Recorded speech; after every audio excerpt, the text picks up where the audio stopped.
You want the truth, the whole truth, and nothing but the truth about sports in the state of Michigan? You've got the truth, all right. Can you handle the truth? Find out right now on the Michigan Sports Truth Podcast, the show that detects and provides truth, research, and statistics about the Tigers, Lions, Red Wings, Pistons, Wolverines, and Spartans. Subscribe to its YouTube channel at the Michigan Sports Truth Podcast and listen to it in audio form wherever you get your podcasts. Follow it on X, Instagram, Threads, and TikTok at Michigan_Truth, and like its Facebook page. Also check out our website, the Michigan Sports Truth Podcast.code80x.me, and donate to the Michigan Sports Truth Podcast for Autism on GoFundMe, and know the truth.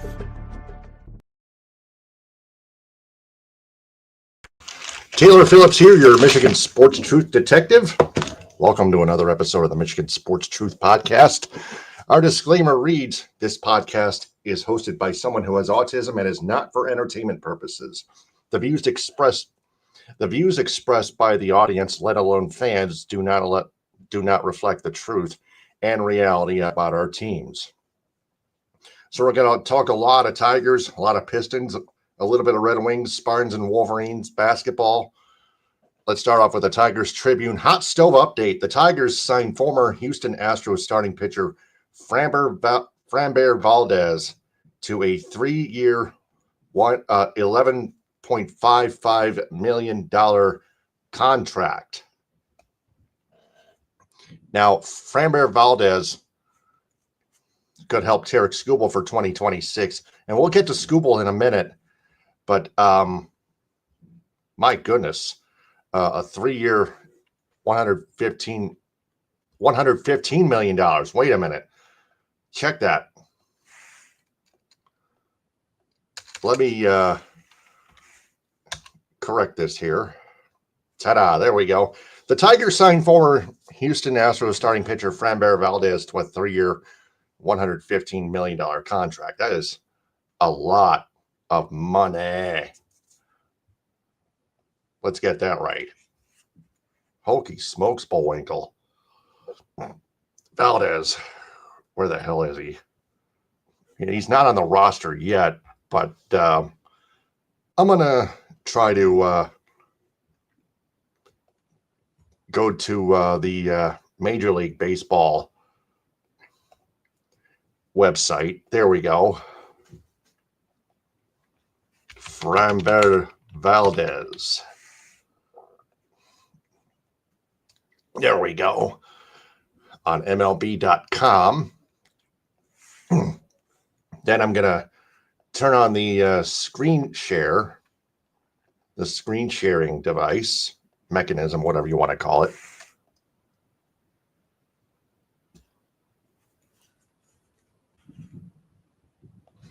I don't know what's going on. Oh, wait, there it is. Sign a 3-year deal with the Tigers. There we go. I'm going to pause that swing. Okay, so it says a video. I'm not gonna. Oh, there we go. There's an article, not a video. I misread that. Anyway, and another video, but this is the article right here. Framber Valdez. All right, so. Yeah, I know the pop-up. Get that out of here. Anyway,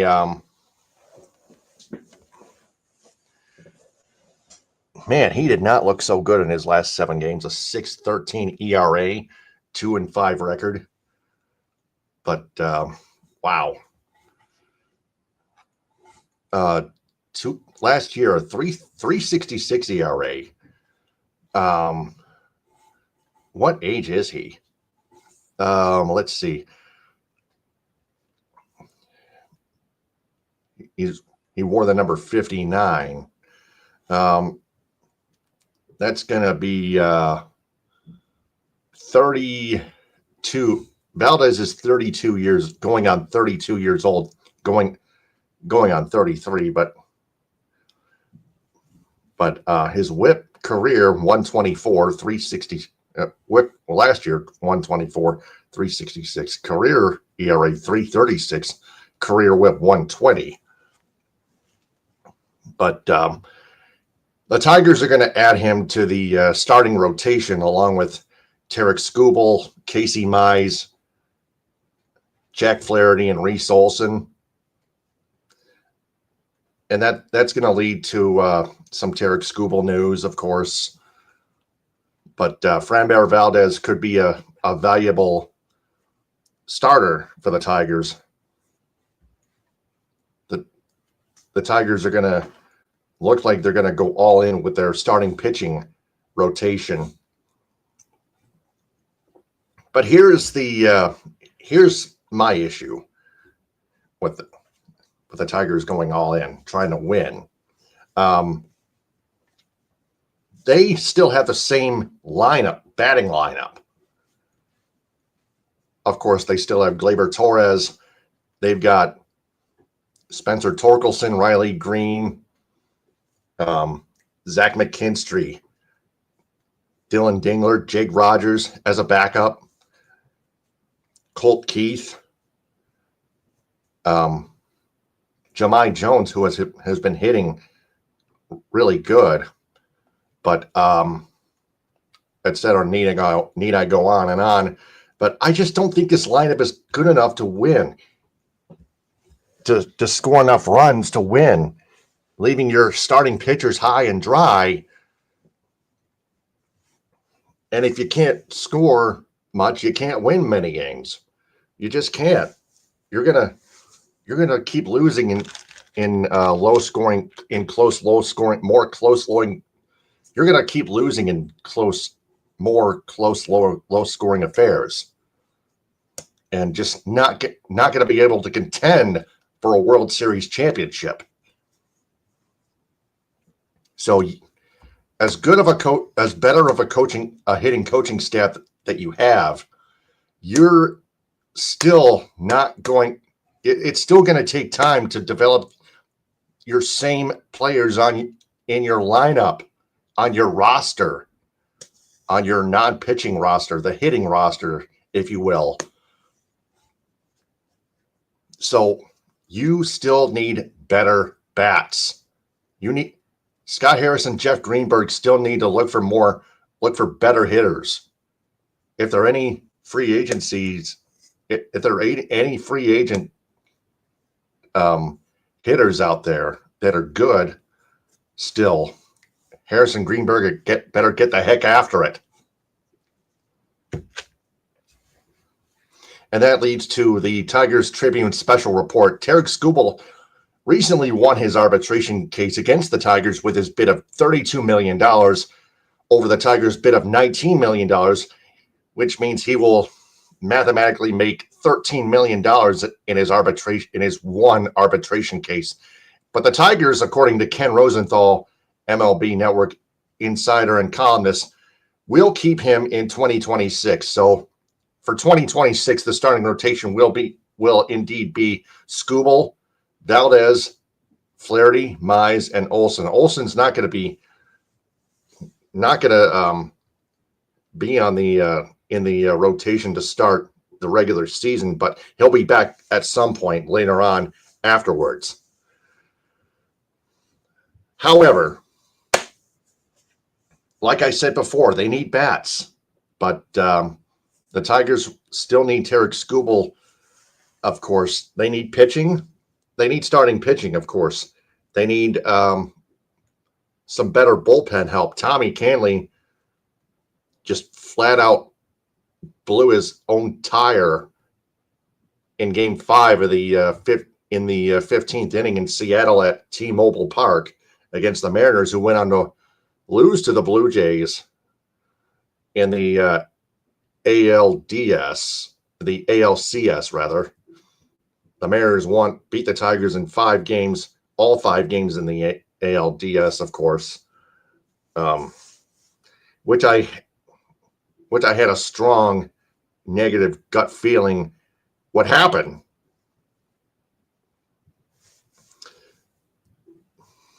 I think the Tigers should dump Tommy Canley. He needs to retire. I'm sorry. Hard truth here. That's part of my show, the Michigan Sports Truth. No hard feelings.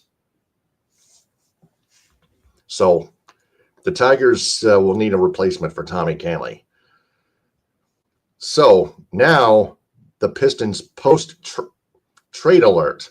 The Pistons recently made a 3-team trade, sending Jaden Ivey to the Chicago Bulls and acquired Kevin Huerter and Dario Saric from the Bulls, and a 2026 projected first round draft pick from the Minnesota Timberwolves.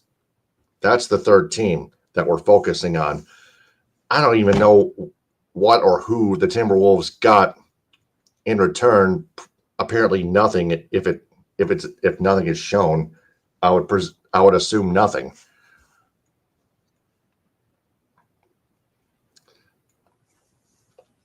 So the Pistons are sending Ivy to the Bulls, and it appears the Pistons are using Kevin Huerter as a reserve 3-point shooter. I would say I just don't think they did much before this previous trade deadline, before the NBA All-Star break. Dario Saric, as I take a look at the roster on the Pistons. Come on, there we go. Saric.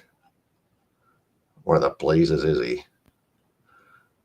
There's Kevin Huerter. There's Dario Saric.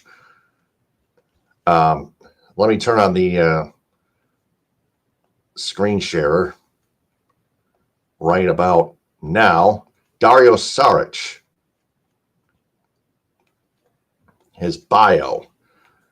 Saric, he was, I believe, he was previously a Minnesota Timberwolf, but before that, a Sacramento King, as you can see by the looks of his purple and black uniform, road uniform. Appeared in 64 games in his entire career, playing for the Golden State Warriors before the NBA. Yep, I don't care about that. 477 NBA games total for Golden State, Oklahoma City, Phoenix, Minnesota, and Philadelphia. Oh, he didn't play for Sacramento. So I guess his uniform would tell that he played for the Phoenix Suns then, not the Kings. My mistake. Oh, Sacramento versus Sacramento. Yep. Right. Anyway, shot 44.5% from the field and 83.9% from the free throw line in 22.8 minutes per game. Man, he just I'm trying to look for his 3-point shooting percentage. Stats. There we go. 3-point. Yeah, there we go. 33.3% from 3, which is not bad. Traditional splits. Advanced splits. Wow. Per game. Wait a minute. Totals. There we go. 1 for 3. Only 5 games played by the Sacramento Kings. So, yeah, I was right the first time. I was. Played for quite a few teams. The Sixers, the Timberwolves.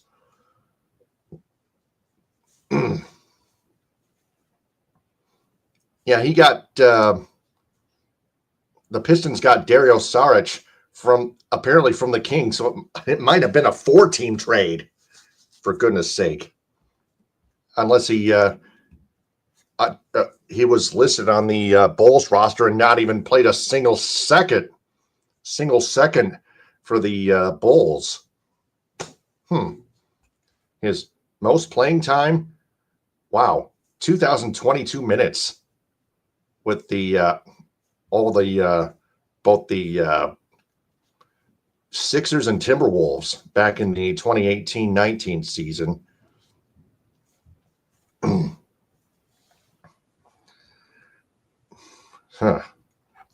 Wow. Anyway, that's Dario Saric right there. And then Kevin Huerter. There you are, good sir. Kevin Huerter. Stats. Totals. Yes, there we are. With Chicago, 31.4% from three, 70 out of 223, 45.5% from the field overall, 73.2% from the free throw line. So not quite a great free throw shooter, but not too terrible either. That's what he's got to try to work on. He's been a -8 for the he was a -8 for the Bulls, been a -1 for the Pistons. Just 2 games played, 14 minutes. He's only getting warmed up. And that's why the Pistons are using him as a third stringer or a reserve.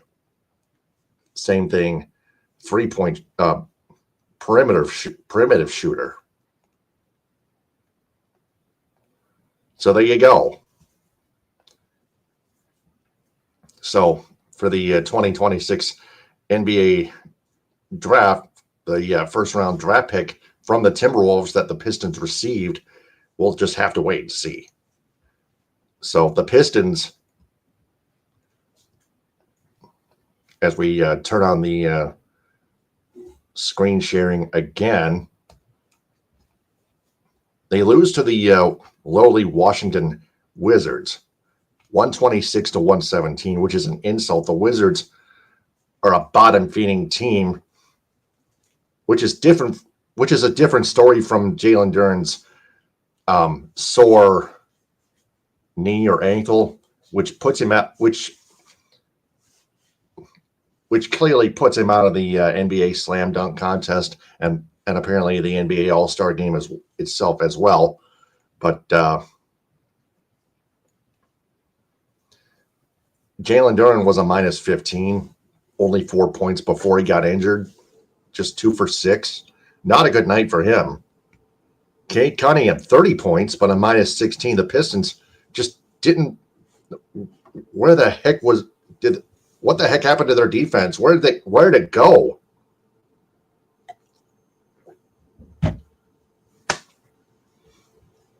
I was like, man, just that is insulting to me for a top team like the currently in the Pistons,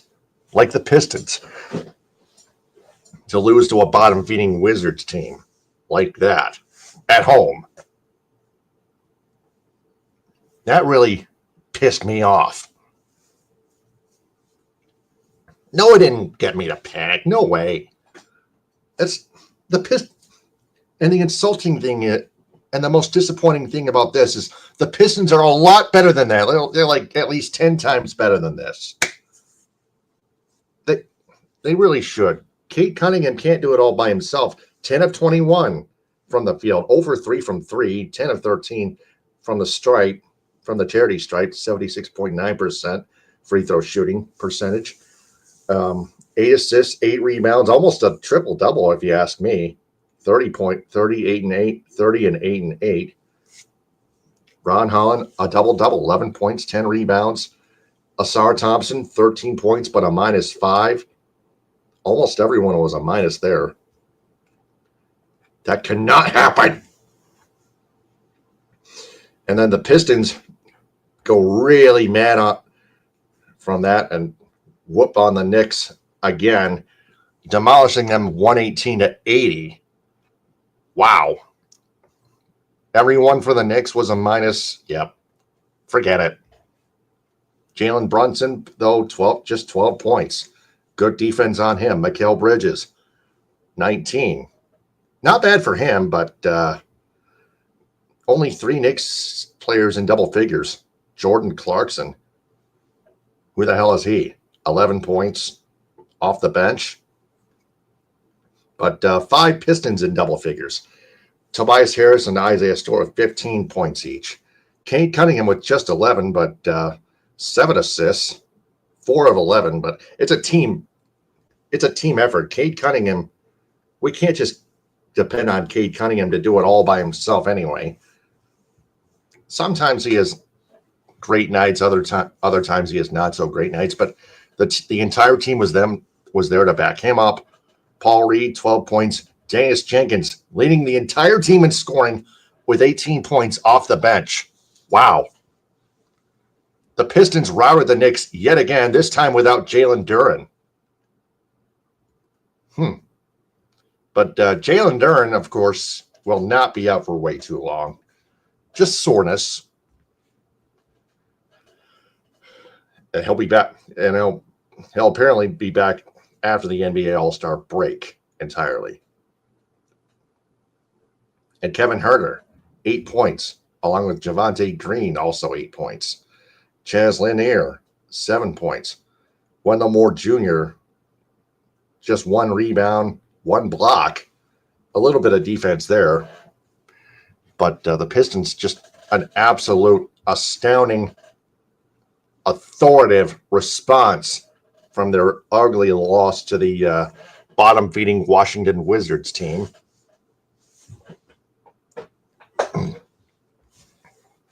The Pistons just absolutely dominated the Knicks. And it's not the first time they routed the Knicks. They routed them back in December. Pistons rematch with the Knicks at Madison Square Garden on Prime Video this upcoming Thursday at 7:30. That should be interesting. So schedule and scores here. The past. Let me click on that. Let's see. Where is that first Knicks game? There we go. 104-86. That was a summer league.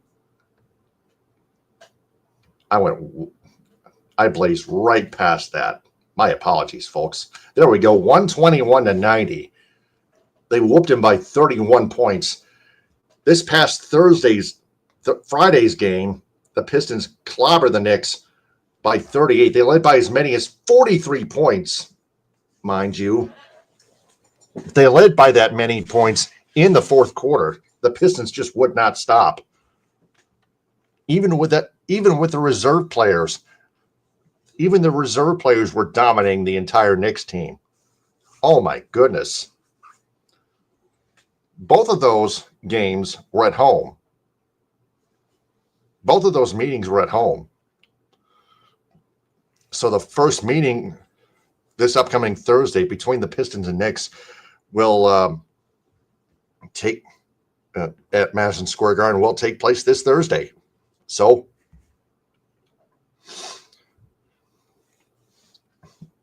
of course, the New York Knicks rebounded nicely with a 111-89 win over the Boston Celtics at TD Garden.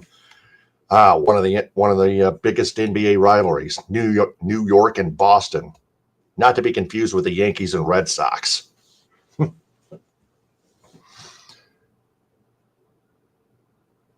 So, with that being said, that's the Pistons Post, and it's entirely. Now for another edition of As the Winged Wheel Turns. The Red Wings entered the Olympic break, a long one, mind you, after salvaging a 2-0 win over the Colorado Avalanche at Ball Arena after losing to them 5-0 at Little Caesars Arena 2 Saturdays ago in an afternoon matinee, one-sided massacre, and then losing 4-1 at the Utah Mammoth. The Mammoth outscored the Red Wings 8-2. I want to get to the Avs first. As we turn on the screen share yet again. McKinnon, 40 goals. Wow. Nothing to, just all Avalanche right there. Brent Burns, Nathan McKinnon, 2 goals for McKinnon. Colton and Kelly. Take a look at the box score.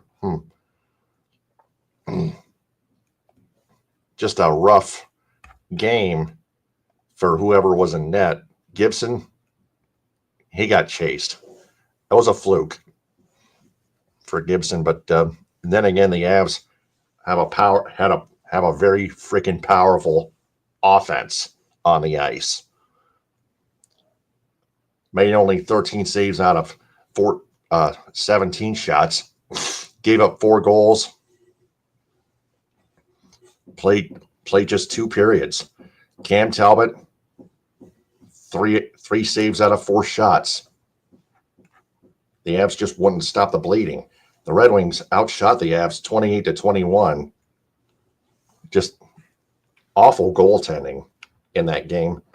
But not to worry, the Red Wings beat the Avs, shut the Avs back out. Shut out the Avs back 2-0 at Ball Arena. John Gibson, 21 saves. Marco Kasper got opened the scoring just 33 seconds into the hockey game, and then Lucas Raymond, an empty net. He beat the race unanimously to negate any icing, as Ken Daniels would say, and just scored the empty net goal. And then,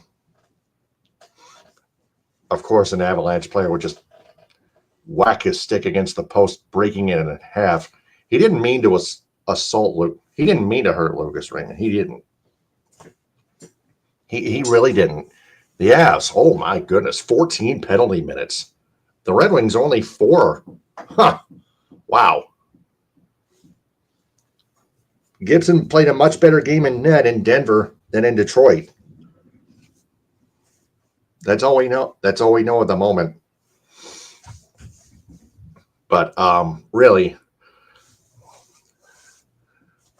Mackenzie Blackwood was solid in net for the Avs. 23 saves, I think. Yeah, 23 out of 24, plus the empty net shot by Raymond. 28 saves by Blackwood on Saturday. So it's a total of 51 saves in 2 games for Blackwood. Only allowing the 1 goal, the game-winning goal by Marco Kasper, 33 seconds into the contest, into the first period. Marco Kasper, of all people, assisted by Larkin. And, of course, Lucas Raymond. Larkin got 2 assists, Raymond a goal and an assist. And then the Red Wings just on and off, on and off. Just outshooting the Utah Mammoth 30-25, but getting dominated 4-1 by the Mammoth. I'm getting sick of this.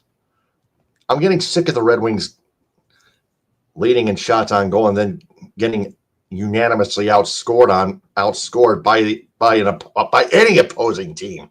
That is weak. That is bizarre. That's not good enough. The goaltending needs to be better. 21 saves again by Gibson, but out of 24 saves.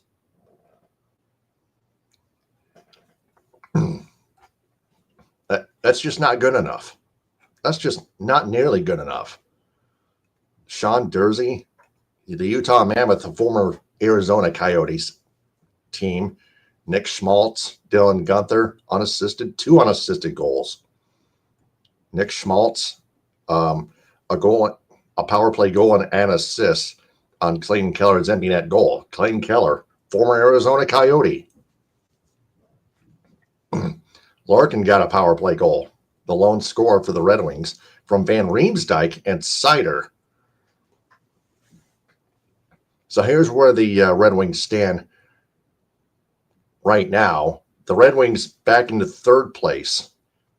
A tie in points between them and the Montreal Canadiens, who hold the tiebreaker with a goal differential of +12. The Red Wings, a goal differential of -1.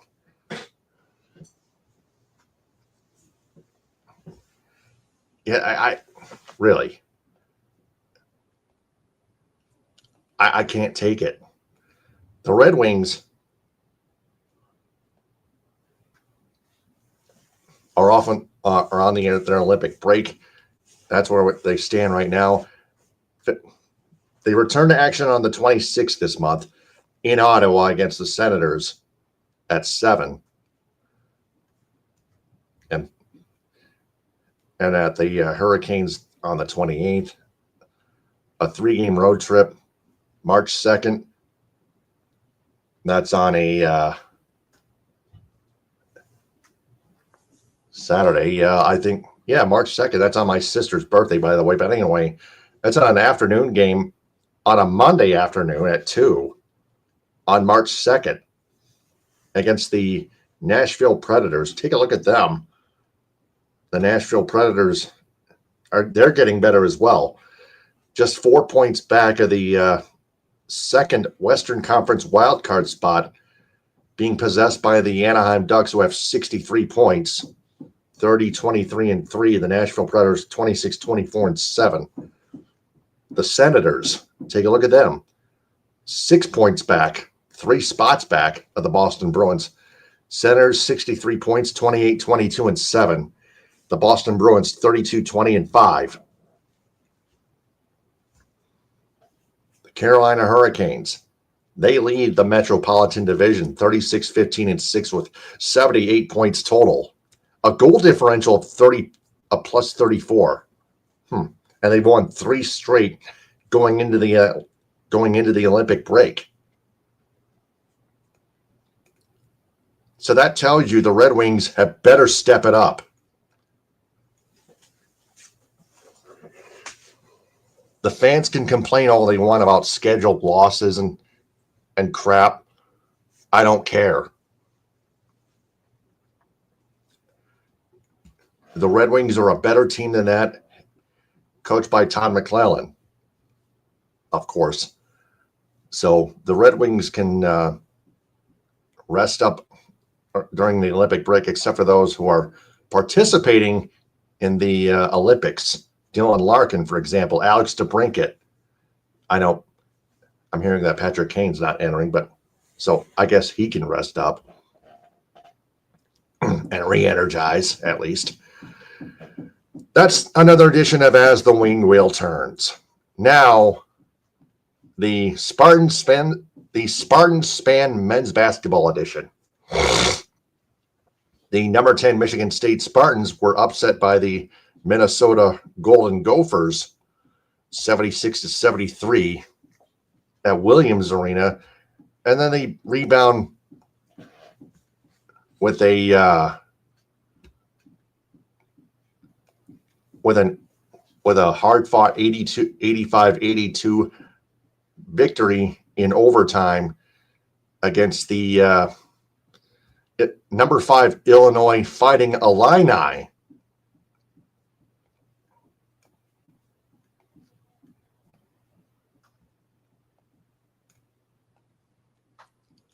But taking a look at the box score for or the team stats,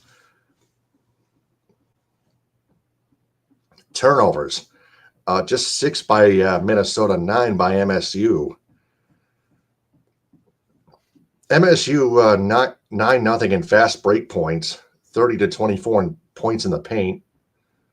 But the turnovers, I think, was the real factor. Free throw percentages are even.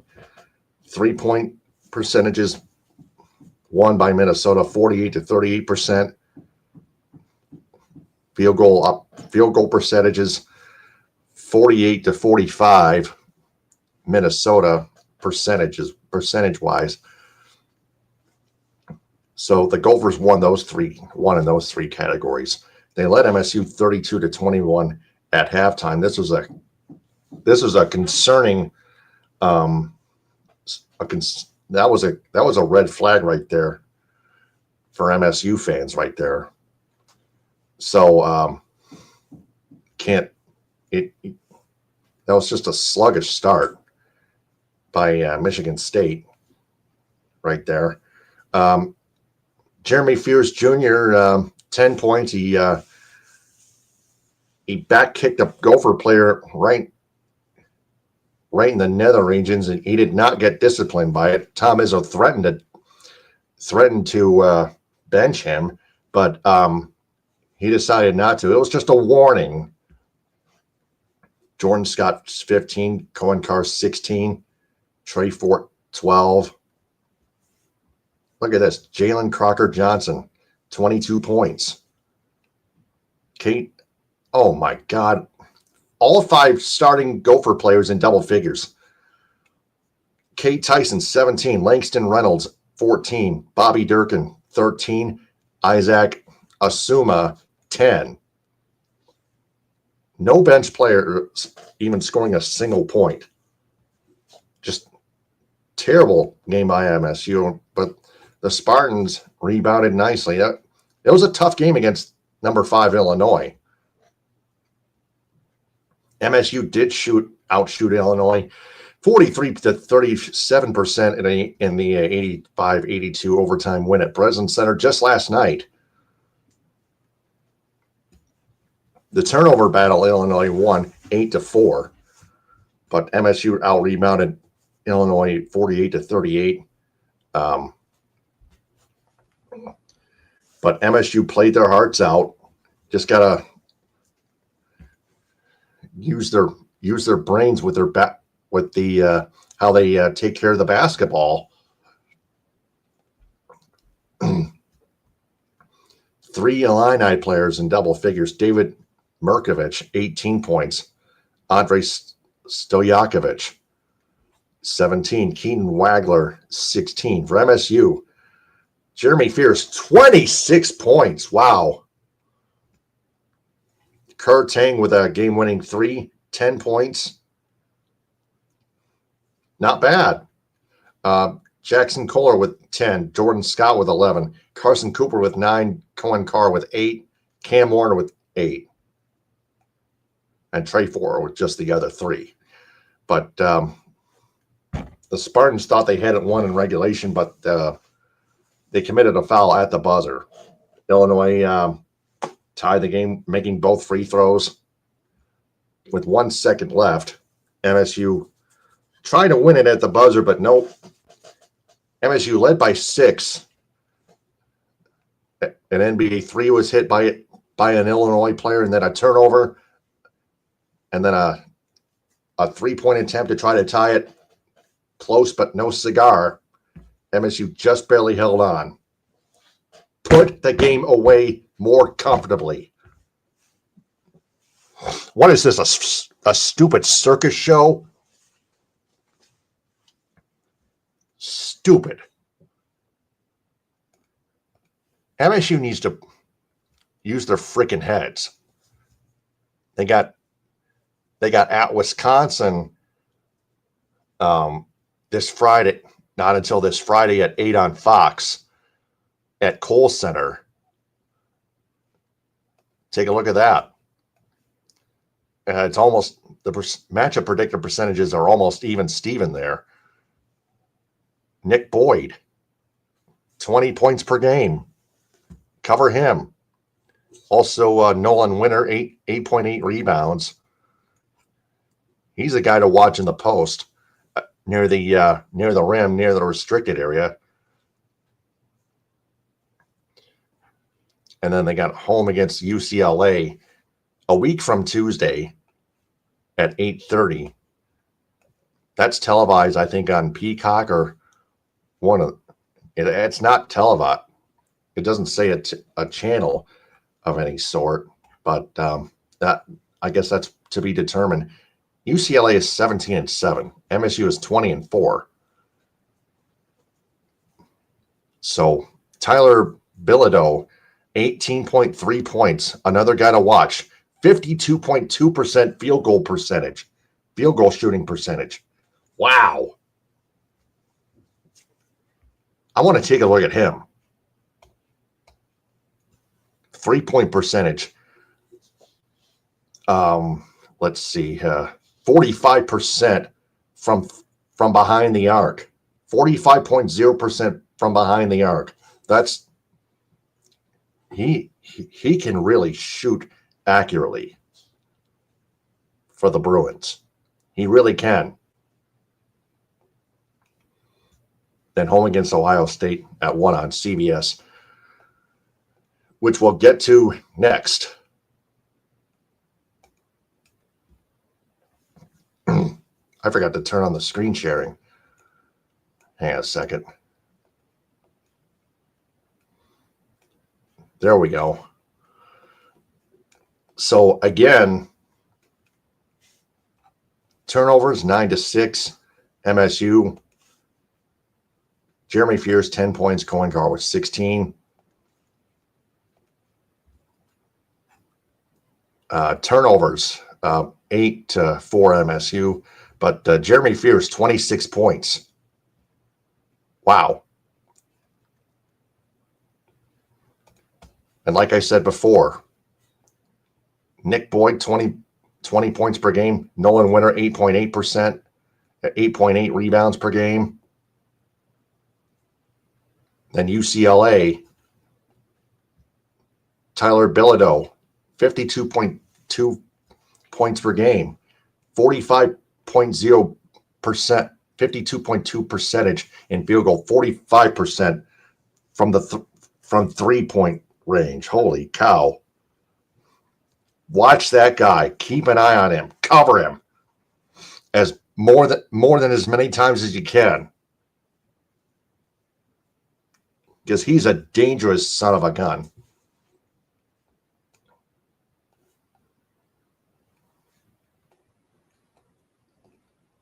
So that's the Spartan Span men's basketball edition.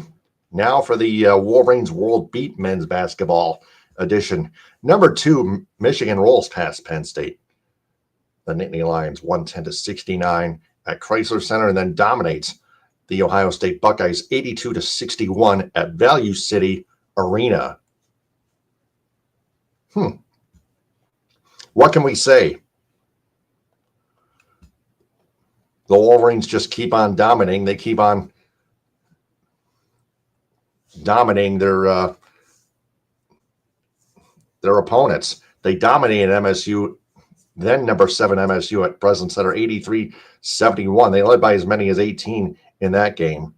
Let's take a look at Penn State and then Ohio State. First up, the Penn State game. Namari Burnett, 31 points. Wow. 9-5 turnovers, Michigan. So that's a bit of a critical issue there, but not quite as many as 10. I get that, but I wish our college basketball teams, Michigan and Michigan State, would start winning the turnover battle.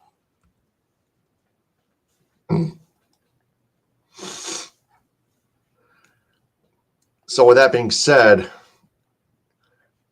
yeah, we can forget Penn State's stats, except Frenny Dillon, 19 points, Tonka and Reed, 15 each. Like I said, 31 points for Namari Burnett. Lennon 6, Johnson Jr. 12, Ade Mara 11, Kaysen and McKinney 12 points each. 52% from 3, 61% from the field. Wow. That's more mind-blowing shooting percentages. Michigan, of course, led 56-24 at halftime. Yeah, why not? And then they dominate Ohio State 82-61. They won the turnover battle 12-8. Bronx cheer. Thank God. Wow.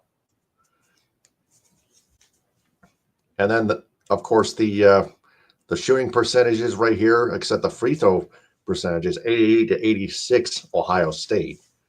It's close, but Michigan just didn't quite win out in that category. But Ade Mara, 24 points. Lendenborg, 14 points. 14 points, 14 rebounds. That's a big double-double. Trey McKinney with 12. Morris Johnson, 11. Namari Burnett with 8. 46% from the field, 42% from 3. compared to Ohio State's 36% from the field, 32% from three. So Michigan improves to 22-1 overall, 12-1 the Big Ten. Had it not been for that loss against the Wisconsin at home, Michigan would have been undefeated overall. They got at Northwestern and then home against UCLA. And then against number 12 Purdue at Lafayette. That should be a good game to watch. Then at home against number 4 Duke. That's coming up. Don't forget. And then at number 5 Illinois on the 27th. Then the rematch at Iowa. That could be a trap game. But Iowa's 17-5. Look out. And then to wrap up the regular season, the rematch against the Spartans at Chrysler Center. It's just an overview of the schedule and stuff like that. So big games for Michigan coming up prior to the Big Ten tournament and the NCAA men's basketball tournament, Division I. I can hardly wait already. So, what did we learn? The Tigers will not trade Tarek Skubal. Like I said, they're going to keep him for the 2026 regular season after Skubal won his arbitration case. The Pistons are using Kevin Huerter as a third stringer. Dario Saric could be the same thing. The Red Wings can rest easy during their Olympic break while Simon Edmondson heals up. Yeah, I almost forgot to mention that he was injured. But I did mention that in my last episode, of course. So, as we all recall, as we all understand, the Red Wings admittedly have not been doing well without Simon Edmondson as they have in the past with him on the ice. But they need to overcome that stuff. They just need to overcome everything and just play better. And then the Spartans men's basketball team rebounded with a big win, but they need to start winning the turnover battle. And the Wolverines are back to their routing ways like over teams like Penn State and Ohio State. And I feel that they're going to rout Northwestern and UCLA before they face bigger challenges like Duke, Illinois, Iowa, and the rematch against MSU at Chrysler Center.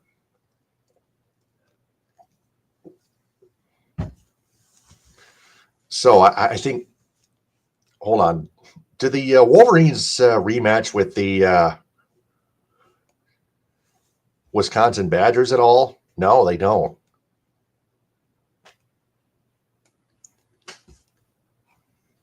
Crap burgers, man. I want a rematch. Anyway, that's all we've learned in this episode of the Michigan Sports Truth Podcast. I'm Taylor Phillips. Subscribe to its YouTube channel at the Michigan Sports Truth Podcast. Like its videos and turn on all notifications on the bell icon. Click or tap on live to find its latest full episodes and check out its shorts videos. Also watch it live and follow it on Twitch at Michigan Sports Truth.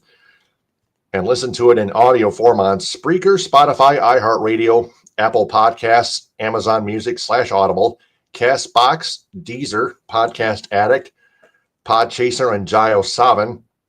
Also join its supporters club on Spreaker, just $2 a month.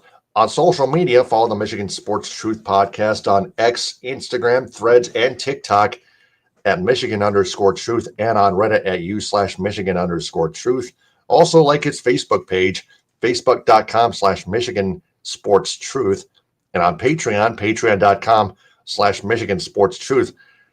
The website, the Michigan Sports Truth Podcast, code ADX.me, and donate to the Michigan Sports Truth Podcast for Autism on GoFundMe. The goal is $2,400. Arizona Wildcats, #1 Gatos Locos Forever Homes on YouTube. Thanks for commenting in, Champy 26TQ. So, with that being said, until next time, this is Taylor Phillips signing off. Stay on the lookout, and remember, I always observe and detect the truth about Michigan sports because the truth is out there in the state of Michigan. Ta-ta, hit 'em with a high and power to the people. Baba booey to y'all.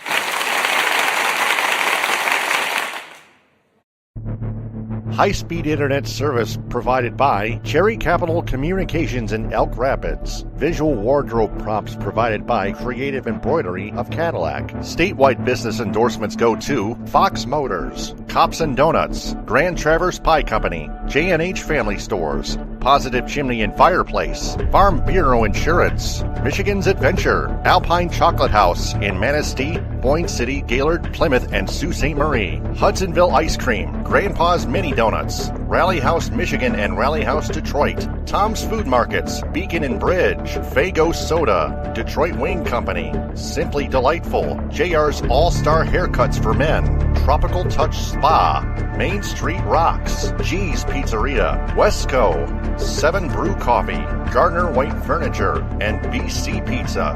Metro Detroit area business endorsements go to the Annex Detroit Nightclub and its Annex Angels, Gino Surf, Avenue American Bistro, Mochi Nut Donut and Boba, the Edo Ramen House in Southfield, the Great Lakes Crossing Mall in Auburn Hills, Empire of Detroit, Modern 7 Bistro, Northville Sports Den, the Union Barber Shop in Birmingham and Ferndale, United Mobile Power Wash and Dry Ice Works in Southfield, Frothy Girl in Mortonville, Spot Truck in Dearborn and Detroit, Athletico Physical Therapy on Woodward Street in Ferndale, Detroit Pizza Company, The Blind Owl in Royal Oak, Brass Rail Detroit. Cali Tickets, call 877-225-8425 or visit CaliTickets.com. Reliance Pressure Washing, The Jagged Fork, Goodman Acker PC, Northwestern Technological Institute, Green Lantern Pizza, The Pins Bowling Center in South Lyon, Impact North in Ortonville, Vitamin Shop in Auburn Hills, Legacy Family Dental Center in Dearborn, 350 Terrace, and Hodges Subaru. Local business endorsements go to Cherry Capital Communications in Elk Rapids, Boyne Golf, The Outsider in Manistee, the Silver Dollar Pub and Grill in Roscommon, Toy Town of Cadillac and Reed City, the Landing Zone in Gaylord, the VI Grill in Suttons Bay, West Michigan Massage Therapist Emmeline. Visit zenwem.com, the B4 Foundation in Ithaca, Wexford Community Credit Union in Cadillac and Lake City, Jay's Sporting Goods in Gaylord and Clare, the Front Porch in Suttons Bay, Trout Town Tavern and Eatery in Kalkaska, the El Cilantro Taco Shop in Petoskey, Bay Mills Resort and Casino in Brainley, Fuel Up Nutrition in Clare, JNS Hamburg in Traverse City and Kingsley, United Food Service Solutions in Grand Ledge, Friendly Foodies in Alpena, the Asian Buffet in Cadillac and Traverse City, Luddington Meat Company, McBain Hardware, Bandry Home Furnishings in Cadillac, Houghton Lake, Big Rapids, and Traverse City, Pearl's New Orleans Kitchen in Elk Rapids, Rogers Food Center in Lake City, Everett, and Reed City, Herman Hiss and Company in Bay City, Fletcher's Pub and Texas Corners in Kalamazoo, the Michigan Theater of Jackson, Hooters in Saginaw, Anna's House in Grand Rapids, Coffee Beanery in Flushing, Merritt Speedway, Northport Pub and Grill, Northern Logistics, and Spicer's Boat City in Houghton Lake. Traverse City business endorsements go to Honest Eyes Optical, Archer Contracting, Intrepid Cycling, Moomer's Homemade Ice Cream, TC Man Cave, K1 Speed, Play It Again Sports, Erica Nita of Traverse City Real Estate, Yen Yoga and Fitness inside the Delamar Resort on Front Street, Firefly Kitchen and Bars, Traverse City Fun Running, Bergstrom's Burgers, Margarita's Grill, Wellbeing with Catherine Palms, Traverse City Comfort Advisor, by Comfort Center, Bayview Flooring, North Coast Golf Shop, Dockside Market, Anna Very Fine Foods, and Team Bob's Heating, Cooling, and Plumbing. Cadillac business endorsements go to Cadillac Grill, Cadillac Nutrition, Cadillac Horizon Books, Creative Embroidery, Michigan Coffee Company, Shaley Bear Creations, Pro Quality Cleaners, Raven Social, Wildflower Bakery, Northern Star Event Rentals, Primo's Barbecue, Wexford Jewelers, Evolve Yoga and Fitness, Chunky Bear Coffee Roasters, The Truck Stop, Cadillac Lofts Apartments, Bigelow Supply, The Food Mafia's Let's Roll With It Rolled Ice Cream, Evergreen Resort with Curly's Bar and Grill, Cheese Tanning Salon, 5-star real estate agent Stacy Zirkle, The Pine Sports Bar and Bowling Center, Pizza Plus, Chico's Taco House, Baldwin Family Healthcare, Blue Heron Cafe, The House of Hunan, Wexford Senior Care Center, Max Swings Indoor Golf, Beaner's Pizza, Cabernet Peaks, Burke's Waterfront Restaurant, the Cadillac Party Lounge, and the Sweet Shop. Lake City business endorsements go to Cuts by Melanie, the Pearson Agency, the LC Tap House, Hutchinson Septic and Excavating, the Coffee Cup, It's a Denise Jewelry, To the Moon Bakery, Northern Auto Lab, Hammer's Pub and Grub, Shoreline Cafe, Rustic Hog Barbecue, Pancho Villa Mexican Grill, the AL Trading Post, and the Misaki Golf Club Golf Course.